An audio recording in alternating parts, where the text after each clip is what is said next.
We are sitting in what used to be a racquetball court at the Dream Center. We purchased this building when it was the old YMCA, and we have just recently converted this into a carpentry studio and also a motorbike parts business where students at the after-school program, Project 309, take motorbikes apart and then sell them online, and we teach e-commerce and mechanics and all the different types of things through our job training skills program. And in the room with me today we have Mr. Robbie Criss. Mr. Andy King is sitting to my left. Robbie has been with me. I was thinking about this on the way in, Robbie, and I know you've got a guest, so we'll introduce him in just a moment, but Robbie, I think you were one of my first hires at the Dream Center when I came on as director. I've been here 15 years, but you came on just a little while after we'd got the building, and we were figuring out what are we going to do with this building. I had a huge passion to reach young people that are living in areas of poverty within Peoria, and how we could come in and really spark purpose into young people. And as I started doing a bit of investigating and seeing who in the city was hungry for that passion and vision, your name came forward. I remember us meeting at Childers. Yes. And from there, the rest has been history. And we're still writing. Yeah. So Robbie is joining me today. Today we're just going to talk a little bit about what you do, what is involved in your programs.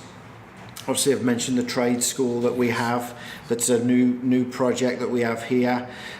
So we'll talk a little bit about that. We'll talk a bit about the climate within Peoria at the minute. For those that don't live in Peoria, just this last week, there's been a murder of a 4-year-old, and the family dynamic of that was actually connected to the Dream Center that I know you're going to touch on a little bit. So I thought we would touch on that, but we don't just want to focus on that. We also want to focus on, okay, there's things that are happening in the community that aren't great. Yes. But there is hope and there is an answer, we feel, with what we're doing at the Dream Center, with some of the programs we have for young people. Yes. So before we get too far into it, why don't you introduce who's with us today, and then we'll go from there. Okay. To my right, I have Marquise, and I just recently met Marquise literally like 2 weeks ago through his brother. His older brother goes to a school that I go in and I help efforts and different things they're thriving to do. And so he came alongside his brother one day, bright and early, one morning before the roosters crowed. The chickens was chickening. I'm sorry. But he wanted to get out and cut yards. That's one thing I do with the youth to kind of get their attention and their minds around something, once again, positive and creative. So we have Marquise off to our left. He just graduated 8th grade. Woo! Feels good. Yes. Von Steuben. What are y'all? The Rough Riders? No. Vikings. I don't even know nothing about that. But anyway, this is Marquise. Great. Marquise, well, I'm glad you're here with us today. And as we talk, Robbie will probably shoot some questions to you and just ask you a little bit about Peoria and stuff. But Robbie, tell us a bit of your story before we get going. And hey, you can be as candid as you want. Because I know your story, so you can tell because I do think it's a bit like Christy, who works for the Dream Center. Her story is known out there. She heads up all of our housing and homeless ministry, and she is brilliant at it because she was homeless, living in her car in this parking lot here, and so she can relate. And we've never been scared at the Dream Center to hire folks who have lived the story that we're trying to change. That is correct. And so tell us a bit about your story. Okay. So my background, short and sweet, came from a two-parent home, and my mother and father are still married, like pushing 50 years. They live right up the hill. That's where I grew up. I went to school at Peoria High. Grade school, middle school was Louts/Franklin before they merged over. So just a great little guy. I felt that I was great. Like, I was a musician. I've always, been. Now, you're not just a musician. Like, Robbie is one of the best musicians in Peoria. Only sitting next to the other best musician. No. Yeah. He just retired his sticks. That's okay. I tried to, and I was like, just got called back out. But we've been in the church realm, a part of a spiritual family for years. And so some things happen in the family dynamic, which I won't go too much into that because, God is pushing me to write a book. Yeah. That's going to be pretty cool, and I can't wait to get started on that. But, long or short, I know about the streets. I know about the gang life. I know about drug peddling. I know about, all these different things. So even going back to, what you had said, I was thinking about this a couple of days ago, how we use boss terminologies loosely sometimes. Yeah. But when I really look at life and I look at my life and I look back, I literally started my own business literally at 13 years of age. I took a piece of something, split it down the middle, made my profit, and continued to build like that until I had young people around a little younger than him, 11, 10 years old, working for me. And, and so I gained this concept of business at an early age. And looking back, I then say, as I'm sitting here with you, I had to go through that so I have a better understanding what the youth would be going through today. Yeah. Their theory is a little bit different than ours because, I want to say loosely but tightly, we were more organized back when I was growing up. Yeah. You just couldn't go off and do certain things. I didn't go down into Taft Homes because of who I was affiliated with. Right. I had to have other people go into those areas to do my dirty work, so to speak. Right. Yeah. And so now, I can go into a Taft Homes because I'm not affiliated with anybody on the street level, but I'm connected to the greatest source in the world. Yeah. And so now I get to get back to the youth community, help them to understand you can, make provision for yourself. Now you don't have to wait, and it can be legal, it can be legit. Yeah. But you have to, make sure you connect to resources and people and build relationships so that you can have a brighter future. Yeah. And the sooner you start, the better and more quickly your outcome can change. Yeah. But you have to believe that. And that's why we're sitting in this room right now, and I'm a sensitive person. So I could probably tear up when I see all this wood, I see the garage, I see how this room transformed because of a vision, turning a dream into a reality. Yeah. And that's why I'm solid. I rock with Dream Center. I've been here for a long time. It'll be 10 years. Guys say the same in September. Yeah. It'll be 10 years, and I'm excited about that. Oh, and we are thrilled that you are with us, and some days haven't been easy. Yes, some days have been hard. Even last week, when you came into my office and explained the situation that had happened with the 4-year-old that had been murdered. Yes. And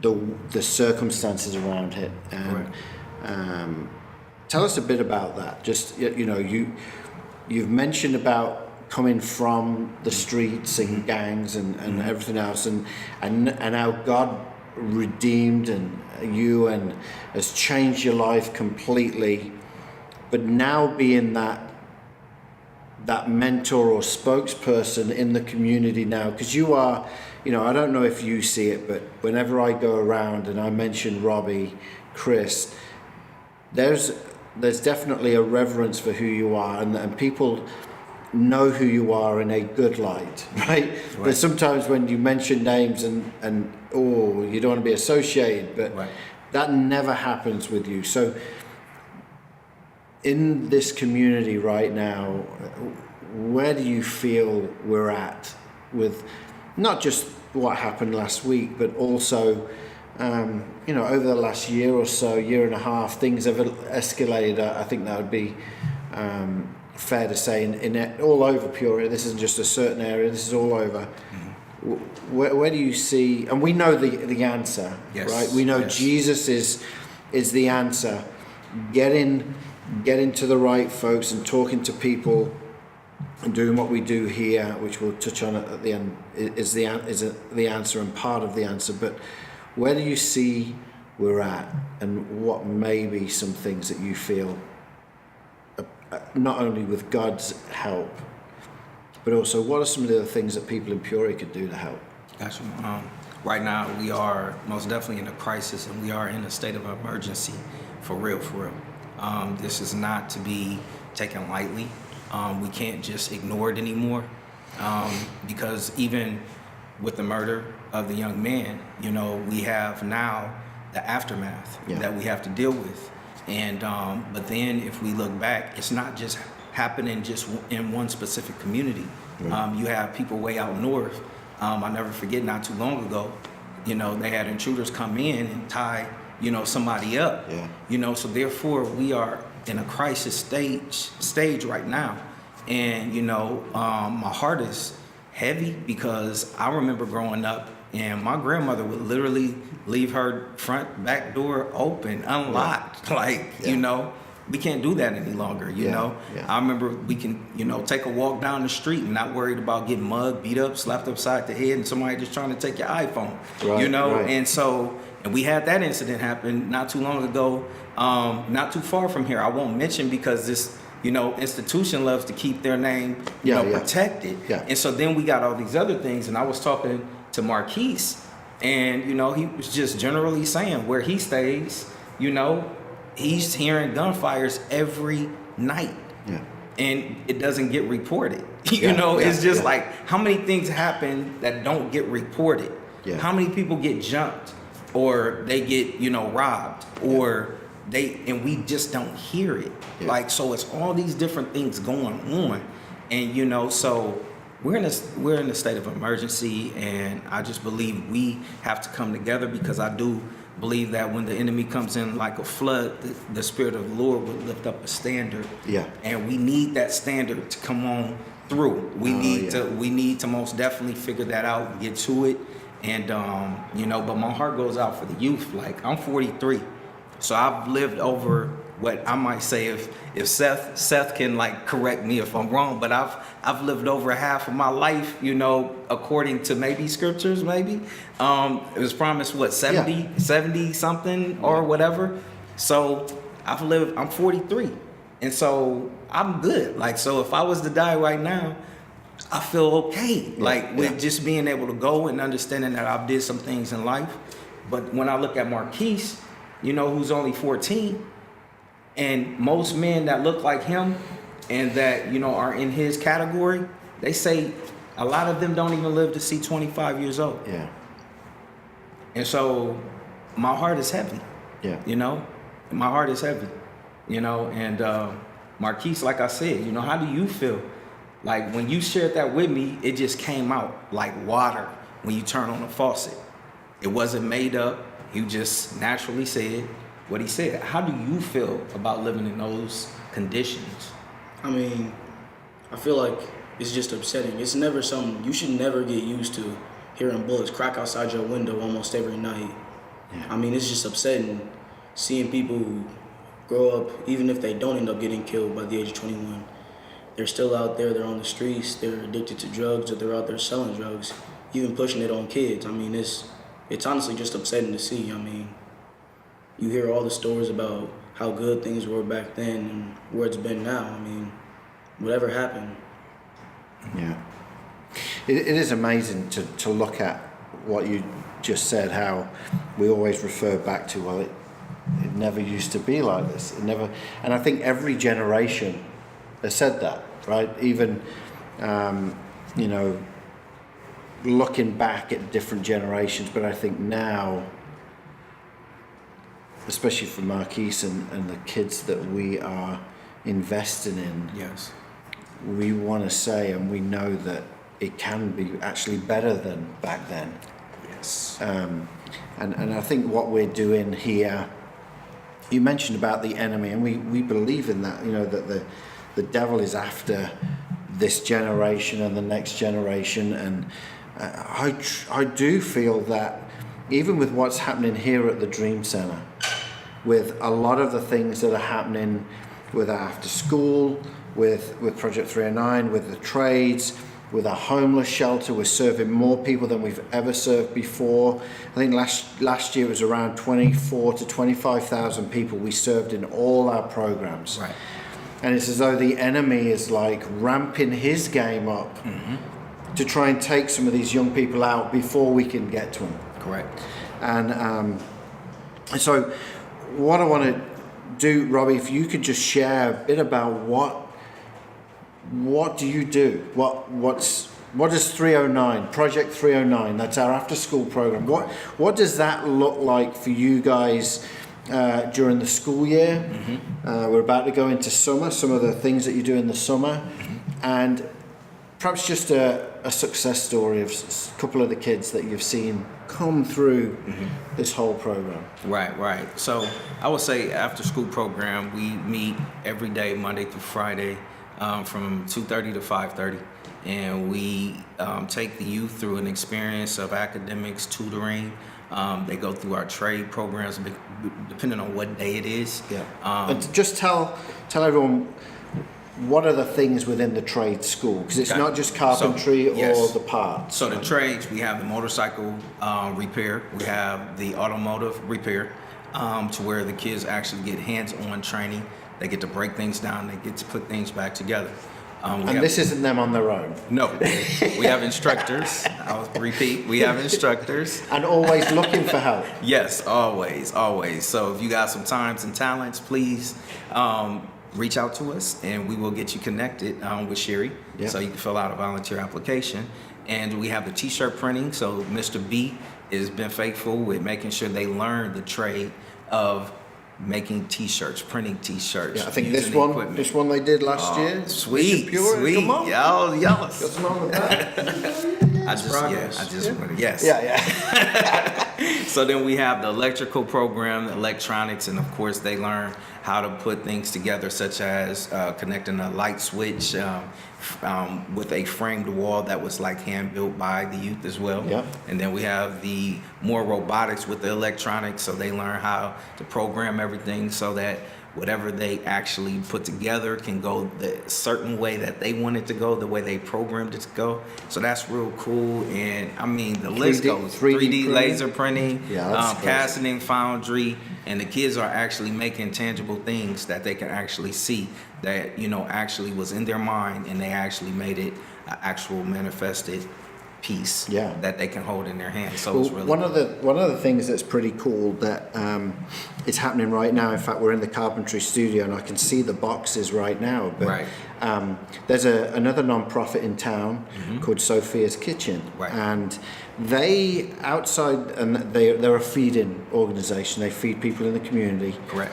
But they have a box outside of their facility that has food in it, and anyone who is wanting to eat can go and open it up and take whatever is in there. Yes. And you can also donate too. And you can donate too, yeah. And so we are in partnership with them at the moment, where we are the young people are building the boxes that people will be able to use to get food or donate to, which I think is awesome. Two organizations coming in together, and young people are learning how to build it. Yes. But they're seen as a practical solution to hunger within the community. Yes, that's awesome. Yes, a win-win situation, and that's one thing that I can say about our program. Our youth are learning to give back, internally and externally, and so I think that's another great thing for the youth to come to understand that, while helping yourself and while building yourself, you can help and build others. Yeah. And so this is a great opportunity for them to experience that and then share and caring. Yeah. For others. For sure. That's good. Tell us about summer. Summer, we are locked and loaded, man. We have our list is full. Like, I just got the email, so no more participants, no more applications. So summer is gonna be a blast. We're gonna have devotion. We're gonna have all kind of fun activities. We're gonna do some swimming. We're gonna stick to some academics. Got to keep that going. Yeah. Got a lot of field trips that we're gonna do. And summer camp goes for how long? 7 weeks. So we 7 start weeks. June 3rd and we will end July 19th because we have to prepare for Mission Peoria the next week. yes. So yes, it's a good thing. Great Good, thing. good. So yeah, we're locked and loaded and ready to go. So Awesome. I'm excited about it. Yeah. Yes. Well, one other thing I just wanted to touch on as we're, and we'll wrap up in a minute, because I know you've got to get rolling to go and pick up kids. And tell me about, and this is the thing that I think I've stood back, and especially being your boss, right? I've loved being able to see you and the way you interact with your team. When you go downstairs once a month, once every 3 or 4 months, we do an event called More Than Food. Yes. Where we invite all the students, all their families, all the volunteers to eat. Yes. And so when I've been down at that and some of the other programs, and I see your team interacting with the folks that we are serving, but also one another. Yes. And you know, for us, you know, staff values are huge, and you know, we're better together. That's one of our staff values, and I truly do feel that you guys really live that out. You are better together. Can you just tell us a bit about that, like about your team and what you enjoy about what you have with your team? Yes. Okay. So the family structure that has been organically just designed. I say I got that from the household I grew up in. Like, you know, family was very important. Family is still very important. Yeah. It's carried out in my own personal family, you know, house. And, you know, and the job, I just feel it shouldn't be any different. Like, we lean on each other for support. Yeah. We encourage each other, period. We praise each other, and we respect each other.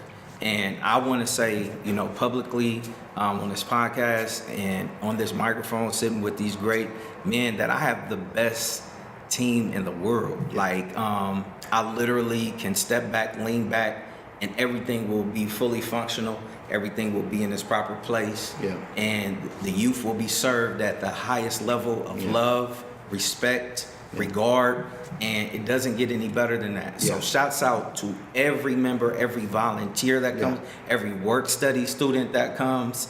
ISU, they have tapped into what we do. ICC has been a great support. And these are all different schools. Yes, all these different schools, you know, colleges, our own community college to ISU, to Bradley is tapping in. So I'm just thankful and grateful to, you know, the people that step up and come in to do devotions and, you know, those that just come and spend time. Awesome.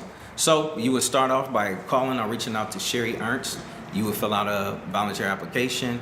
I think that application It's online. would cause you. It is online. You heard it. You heard it. DreamCenterPeoria.org. There you go. Plug. Okay. Yeah. So then you would just start there, get with her. She will call you in for an interview, and then she will let you know what our needs are. So right now we need people that are artsy, love crafts, people that just don't mind doing some academic tutoring during the summer to keep them on track with their educational learning. Even drivers, I would say, if you know you got a clean driving record, CDL, it would be awesome and amazing for you to, you know, come on, let's go. Swimming, if you are a lifeguard, we've had a couple of people almost drown on our routes. No, I'm just playing.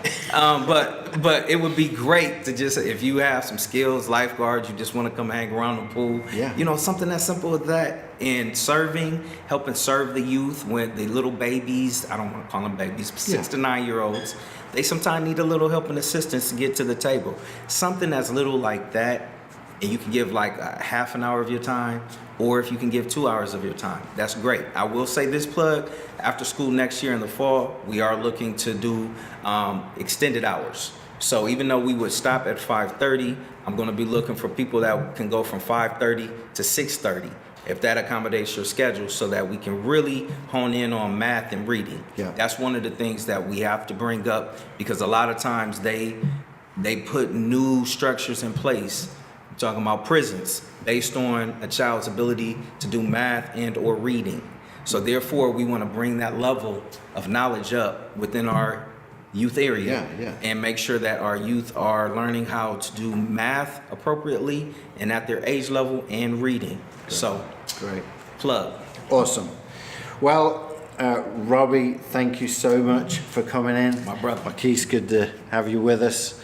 And thank you for coming. And we're excited as to where God is leading the Dream Center students, and what's going to be happening down the road, not too far down the road, because we feel things are happening right now, but just the way that God is moving and challenging people's hearts to get involved. I just want to throw this out before we wrap it up. This whole trades thing started with one guy who was a volunteer who came in and said, hey, I can mess around with a motorbike. Can I show some young people how to take it apart and rebuild it? He came in with his strengths. He knew what his strengths were. And we just blew wind in that sail. And if you're listening right now and saying, I want to get involved with the Dream Center, I have a strength in this or that, but I don't know if it would work, just come and see us, because we know that we can really help people find their God-given potential to be able to give back to kids and to adults as well. So go to the website, dreamcenterpeoria.org, click on Get Involved. You'll see the button right there, Get Involved, and fill out the volunteer form, and we'll get back with you within 48 hours. Sherry will be in touch, and we'll go from there. Robbie, thank you so much for being here. Thank you. It's been Andy. awesome. Yes. And just last but not least, Andy, just explain how to do what you need to do. And the theme of our summer camp, I'm going to leave this with you, and I need you to do it. It's just what I just said. Do it. Go out to the website. Do it. Go fill it out. Do it. Bring it back. Do it. Do it. Just do it. Just do it. There it is. Thank you, Robbie. Thank you, and we'll thank you for listening, and we'll see you next time.